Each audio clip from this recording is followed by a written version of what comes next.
Here we are again. It's the physics video lecture, psci 168, video lecture 25. And we're talking about thermal physics. Have a couple of interesting demonstrations for you today.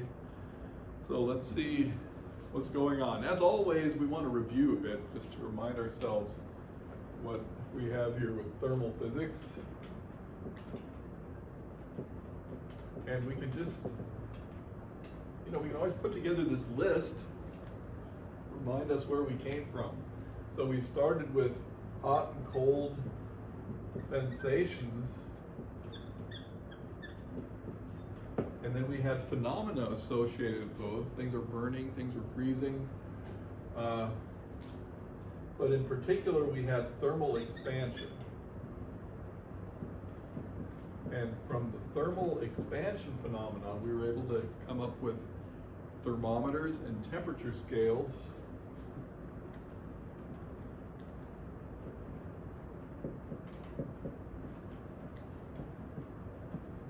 And we had Celsius and Fahrenheit, and then we learned about the Kelvin scale as well.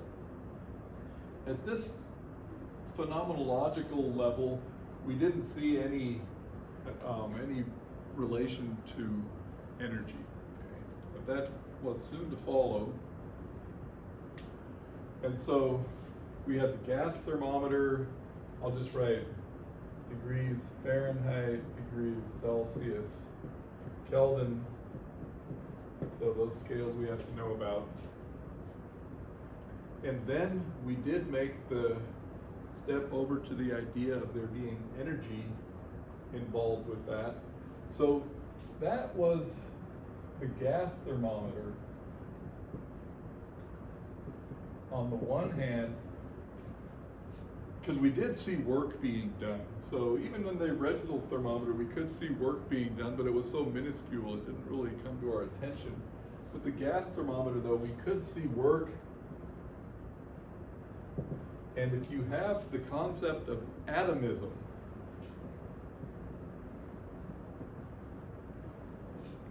then you have, at the microscopic level, the same concepts that we have at the macroscopic level. Okay? The atoms have speeds, and the higher speeds correspond to higher temperatures and so forth. So atomism is utterly crucial there. So work, and of course you have work, you have energy.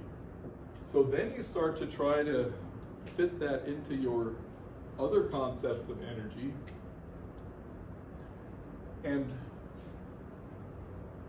we had, so actually heat,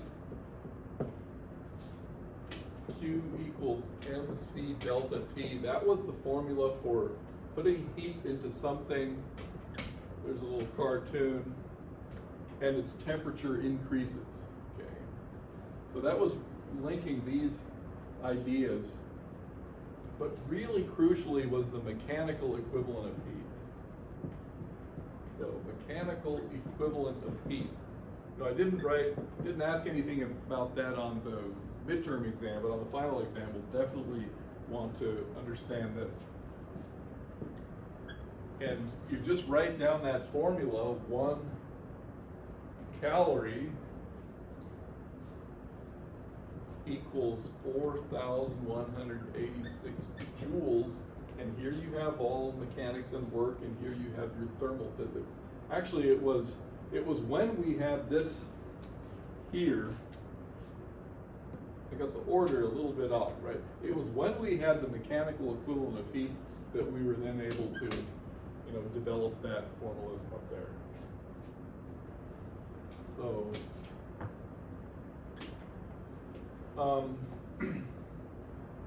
mechanical equivalent of heat, we have the idea now that this is energy flowing from one thing to another. We also have, we're only using the lower board today. Okay, good. We also have the direction of heat flow. So heat flow, and that's going to be today's topic. I did enough entropy discussion for the time being. The heat flow had to do with entropy and all. but we definitely have the following situation. If you have a higher temperature object and you bring it into contact with a lower temperature object, energy flows from the high to the lower temperature. This is absolutely crucial. And it's not really debated, right? Are we going to argue that we know any cases where the opposite direction happens? And you might say I put a tray of water in the freezer and it freezes. Okay, but we're going to explain that doesn't violate this. Okay, but anytime you have two isolated objects, put them together, put them in the cooler, leave them alone, the energy flows from the higher to the lower temperature. And like I said, we now know that this represents energy because of the mechanical equivalent of heat, and as such, we would like to get some work out of this whole thing. And that is, we're on the way to getting work out of heat, but we have to talk about heat flow some more, and the topic is referred to as heat transfer. So heat flow, heat transfer, and there are what's called heat transfer mechanisms. So that's the real topic for today, and I have a couple interesting demonstrations that you can also repeat at home, and I think you'll find that interesting. So let's write this down, heat transfer mechanisms, and it's about this cartoon down here. Heat transfer mechanisms. I will even reproduce the cartoon here. Just, that's the direction, hot to cold. Good. So we've already talked about the first one. There are three of them. The first one is called conduction. And that's heat transfer by molecular collisions. So, heat transfer by molecular collisions. And there are just a couple of interesting aspects to that. So I brought the torch, and we had the idea that, if you put the flame on one end, this end that I'm holding will eventually get hot. The flame here, eventually the end that I'm holding will get hot. And in fact, this end is already hot, okay? Doesn't take that much for that to heat up. Okay, so we'll grab it right here, where it's merely warm. And it's interesting here that we have a paper, just ordinary paper wrapped around this thing. And paper burns, so if I torch it, we get a little flame there. Okay.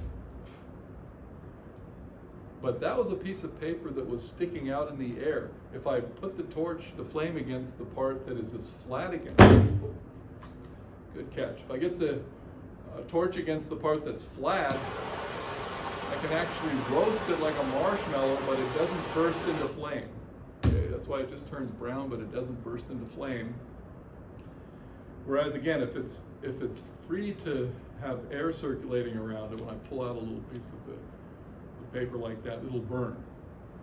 So what's happening here is that the heat is being transferred through the paper to the metal, and because the metal is cold relatively, the paper is actually not getting hot enough to burn. Okay, it's not getting hot enough. So yeah, that's something you could do in different forms. I'm going to give you a form where you can try that. So just to write this down, we've got the demonstration. Yeah, who can draw a torch? We can draw a butter candle. So we've got the flame. We've got the rod right there. And you can make a note that the paper that was wrapped around here didn't burn. This one I'm just going to recommend for you guys. If you can get a paper cup, okay, not a styrofoam cup. If you can get a paper cup that doesn't have wax on it or not too much wax, you can actually put a little bit of water in the paper cup and boil it over a flame. So let's go ahead and write that down. If someone pulls that off and gets a picture of it to me, that'll be great.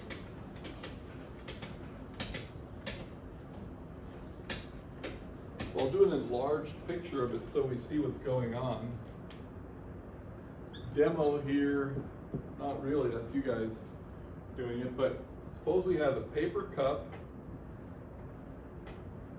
and we have a flame. Here on out, it's always a butter candle, right? So we have a flame here. Blue, maybe a little bit of red in there too. All right, so we have a flame and we just have a little bit of water, so you're not going to take much. So this is thin layer of water, half an inch, quarter inch, paper cup,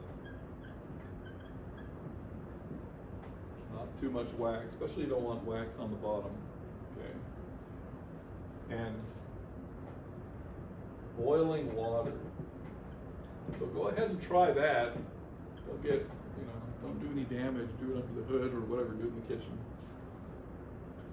But yeah, you can get water to boil in the paper cup, and the point is this: the water, it's boiling water, it is 100 degrees Celsius or 212 degrees Fahrenheit. That's the temperature of the boiling water. And because the bottom of the cup is pretty thin, the paper itself is not appreciably hotter than that, even though there's a flame underneath. And therefore the paper is not reaching its combustion temperature. And what will happen is the bottom of the cup will be blackened. You be careful with it, and you'll actually get the boiling water in the paper cup. So you're seeing heat transfer through the paper to the water. Okay. So that's an interesting one. Go ahead and try that. This here is just our standard cartoon for the idea that goes from the hotter to the colder side. Okay, now here's another interesting thing, is that different substances have what's called a different thermal conductivity. Okay, so actually let's say conduction of heat, which we have up there. So we have conduction, and then we have what's called thermal conductivity, which is N conductivity. Thermal conductivity. That's a material property.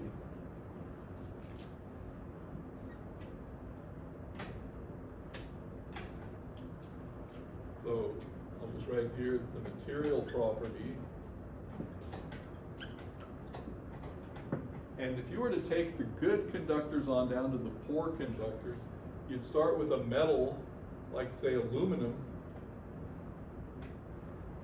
and then you'd have a metal that doesn't conduct as well. That would be, say, steel. Steel doesn't conduct heat as well as aluminum. And then say we went to substance like glass. Okay, glass doesn't conduct that well. Plastic even less. Wood, very little. And then you could go all the way down to air, which conducts heat hardly at all. Okay. So you have the material property of the conductivity of this material, and this is a good conductor, this is a poor conductor. On the other hand, you can turn it around and say, this is a good insulator. So a poor conductor is a good insulator, and vice versa. So here's the demonstration that goes with that. This is one that's really nice to be there, but let's see if we can't do this. These are, actually we only used to have one of these, now we have two, so I brought them both out. These are identical pieces of wood on the one hand and aluminum on the other. Block of aluminum, block of wood, and they've been in the cupboard for all time together, stacked like this. They're actually at the same temperature. Okay, they have the same temperature. take my word for it. Here we have the same project with some thermometer strips mounted to them. They're both showing 22 degrees Celsius. For what it's worth, but the main point is they've been stored together for so long. Okay, so they're at the same temperature. They're just right next to each other. Now the first thing is that the metal feels much cooler. Okay, if you were to just, and I do this with students, I hand them to them and say which one's warmer, which one's cooler. They always say this one feels cooler. It feels much cooler to me too. It's not a trick. This one feels a lot cooler even though it has the exact same temperature. Okay, and now let's do this demonstration. Are we going to see this, or do I bring it back? I think you guys will be able to see this and zoom in. I'm going to go consult the camera.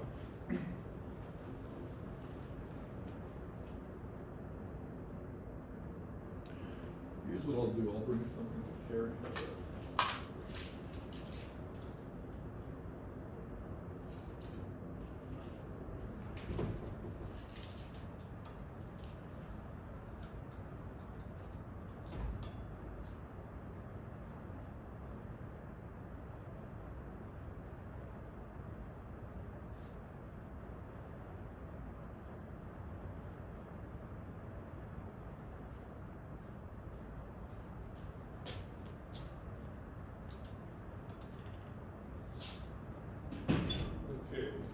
We're back.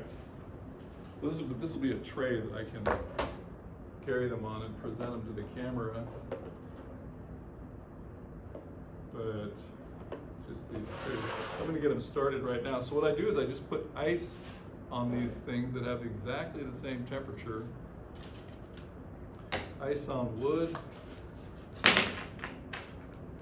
Ice on, drop the ice. Ice on metal, identical temperature. And these things are just, this one's doing nothing, and this one is melting in real time. So you can actually see it melt. I'm going to carry it up to the camera and do the same thing for you, because that is quite surprising. So let's get a close-up of that. Ice here, and we'll carry it up to the camera. Let's see if this works. There we go. Okay, you can see that one there is just melting as we watch it, as we see it. And the one on the wood block, nothing doing. Okay, so you can get a screenshot of that. Before we get a flood here, I'll just dump this water.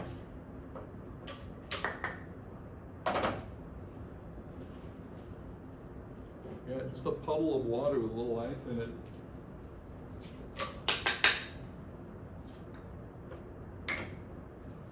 The wood block is barely moistened at one corner, and the ice was just not melting in there. Good. So how can you guys do this? A good way to store ice. So yeah, let's continue on this idea here. This was conduction as well. Collisions, so we'll also talk about this demonstration. Actually, let's keep our list. Conduction. And the demonstration is that we put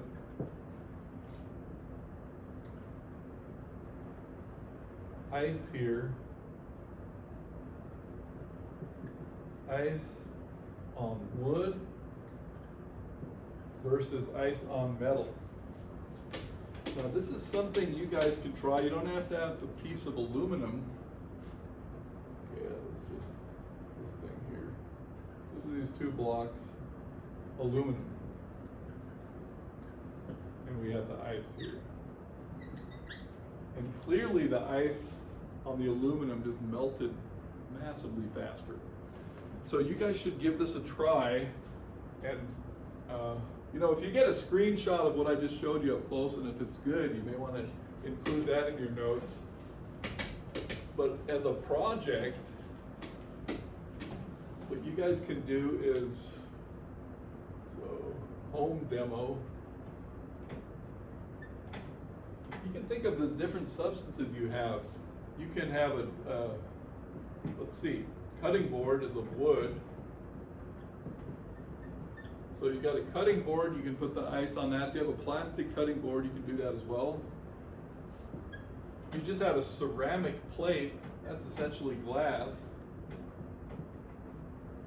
And you can do a sort of a race then and see what melts fastest.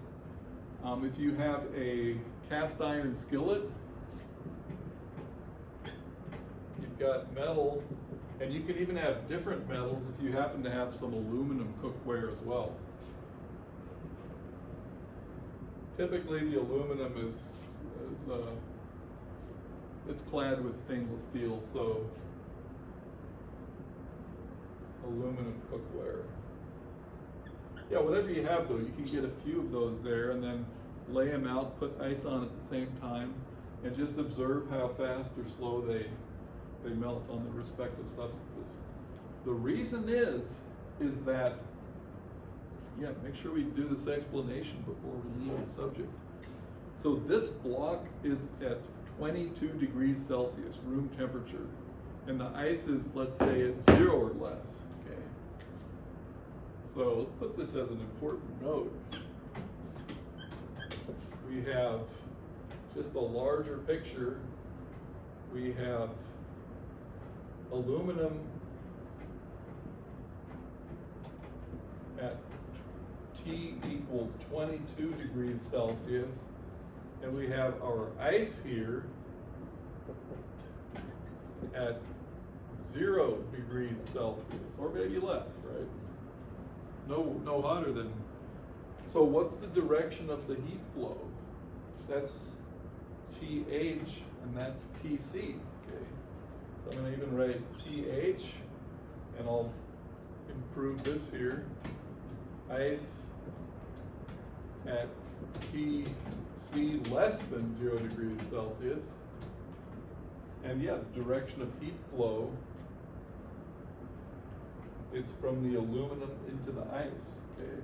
Now it's the same thing with the wood, but the wood has a lower heat conductivity, so the flow of energy is just faster through the aluminum, okay? So the thermal conductivity gives you a measure of how, right, we can call this Q, aren't we?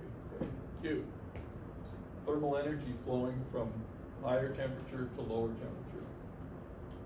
Okay, so that's an important example, and it's really unexpected to see it happen that fast. But like I said, you can try these out at home with things you have and observe it for yourself. Good, so that is the first heat transfer mechanism, conduction. There are two more. The second one is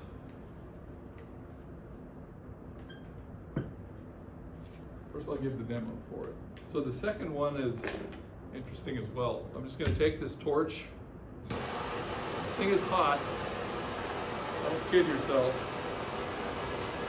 Very hot, okay? But I can actually, I'll hold it vertical. I can actually bring my finger this close, and so can you. No problem. Bring my palm this close, and yet it's enormously hot up here. So I can come in this close to the flame. So that's the next question. What's going on there? So again, we have a flame, forevermore coming out of a candle. We have a flame, and it's really hot up here, and it's not very hot right there. So what's going on? Okay. You've heard that expression, hot air rises. What's happening here is the heated air is rising. Or you've heard the expression heat rises. It's the air. What we actually have here is an air flow. Okay. So air is actually flowing through space here, and it's coming down from where it's cool, it's coming into contact with the flame and close to the flame, and it's getting enormously heated. So up here, we have lower temperature, and then we have the flame up here, the air much hotter, okay? So this is an air current that carries the heat.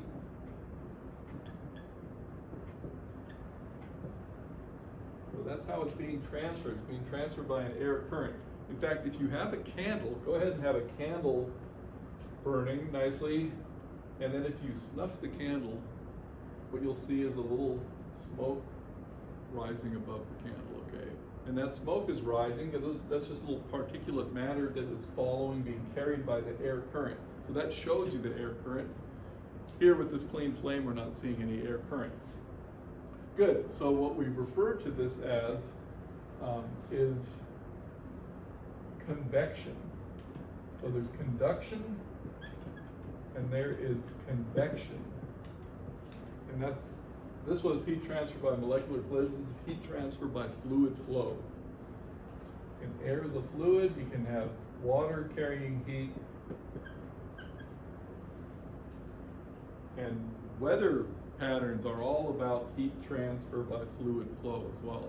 Large masses of air carried as wind, carry either warmer or colder temperatures around. So convection, heat transfer by fluid flow. And I'll just put here as a note about weather phenomena, because that's where this whole subject is really dramatic, because wind is a heat transfer by fluid flow.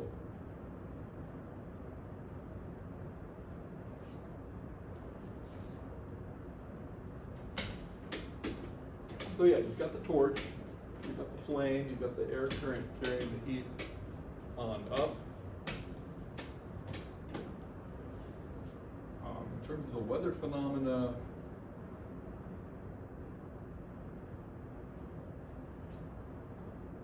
they're manifold. In fact, we're going to come back to them as when we talk about heat engines. Okay, so weather from wind and so forth. Good.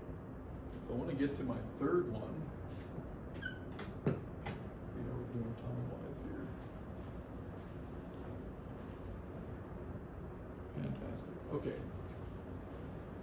So the third method of heat transfer, I want to ignite these matches over here just by turning on a really bright light. So I hope this thing has been set up.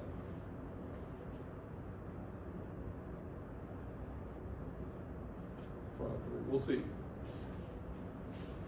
So yeah, I have a really bright light here, okay? Plug it in, it's bright, and then the light is reflected, goes over to this reflector, focused on the matches, and it's supposed to light them. Okay, no excuses, real time. No edits. Okay, so this is the bright light.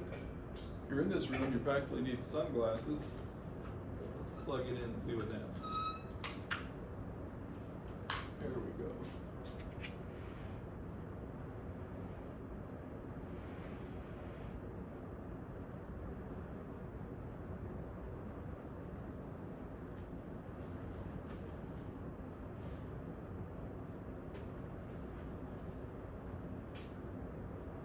Must adjust.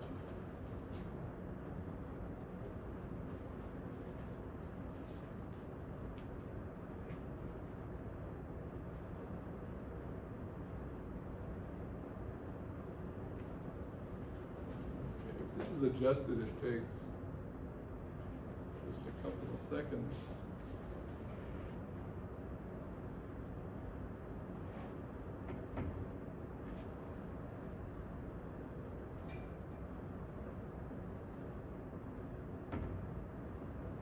Huh.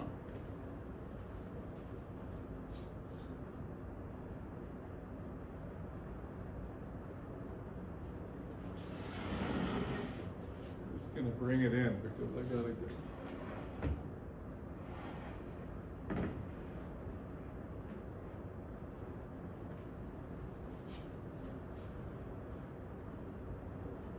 Okay, I'm gonna owe you guys this one because it's supposed to ignite in about 2 seconds, which we're not doing.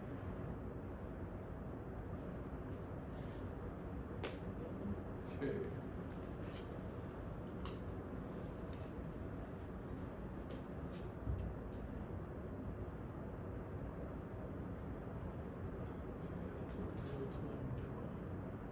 Yeah, no edit here. I'll owe you a functioning.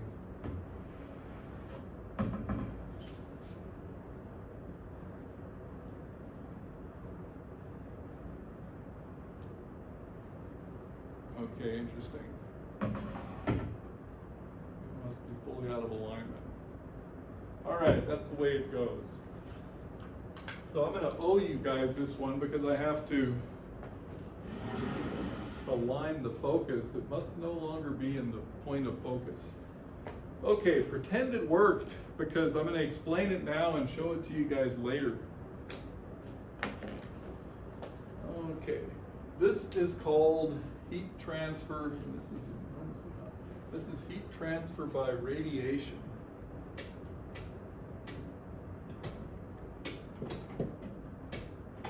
Electromagnetic radiation. Electromagnetic waves. Now, I'm not going to edit this out either, so I'm just going to get this to you functioning next time around. So heat transfer by radiation, when it works, is like this. We have a light bulb right here, and this is a parabolic reflector, so what's supposed to happen, what will happen is all the light is reflected and comes out parallel. The reflectors in your automobile headlights do something very similar. Okay, if you look into them sometime, the bulb is in front of the parabolic reflector, as here, and sends the light forward. And then over here, where I think we just weren't tuned up, we have a match in the focal point, okay? Or I'll just write match at the focus. And these rays come in, and just in the reverse of what happened here, they all end up at the focus and produce an enormous heat, or concentrate an enormous heat. If the thing's focused, you would not put your hand here, okay? It would burn. So that's heat transfer by electromagnetic waves, and they're referred to as radiation. And what they are is just light, okay? So electromagnetic radiation, that's light waves in all wavelengths.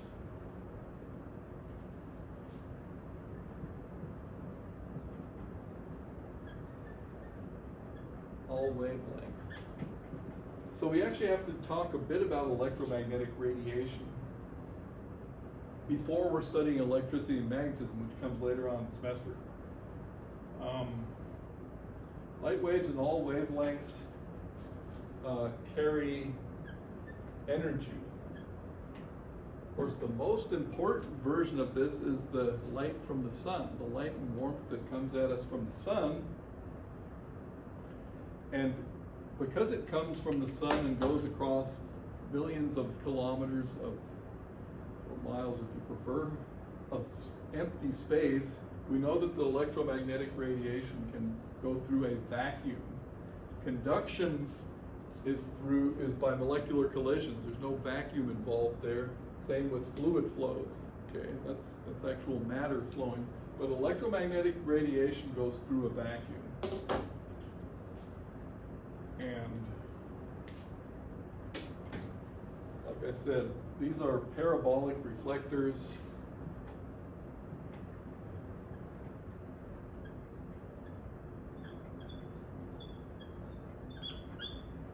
reflectors. And this side is the light, and this side is the match, and it's supposed to ignite, and before the semester is over, it will ignite. Okay, it's an important concept for what we're doing. So in all of these cases, you have energy being carried from a hotter, higher temperature to a lower temperature object.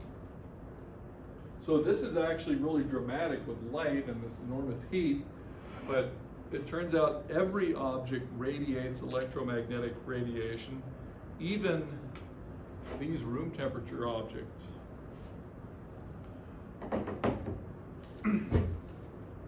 But for the moment we have those three. Let's see how we're doing time-wise.